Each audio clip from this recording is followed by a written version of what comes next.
সন্দেশটা কি দিয়ে তৈরি হচ্ছে? ডিম সন্দেশের মধ্যে বাংলার পুরনো ছানা দিয়ে তৈরি সন্দেশ, যেটা উপরের পুরটাকে ব্যবহার করছি। ভেতরে আছে আমের পুর দিয়ে ঠাসা একটি সন্দেশ।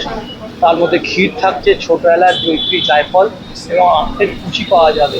আমের পাল্পকে নির্যাস থেকে বার করে আমরা সন্দেশের মধ্যে দিয়েছি, যেটা ভেতরে গুটি বলি আমাদের ভাষায়। এটা ইনট্রাস্টেড সন্দেশ, যার ইংরাজি অক্ষর।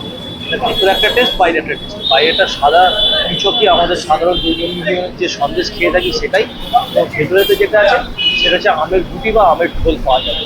সন্দেশটা যতটা কেটে কেটে খাবে ভেতর থেকে আমের টেস্ট পাবেন, আর বাইরে সাদা সন্দেশের টেস্ট পাবেন। চাহিদা কেমন? এই মুহূর্তে একজনের অর্ডারে করেছি, তো আমার মনে হয় থাকবে কম বেশি, কিন্তু তবুও এই মিষ্টির চাহিদা খুব একটা না হওয়ার কারণ আজ অব্দি কোনো মিষ্টি এমন হয়নি যে ননভেজ কোনো প্রোডাক্টের মতন দেখতে হয়েছে মানুষ পছন্দ করেছে।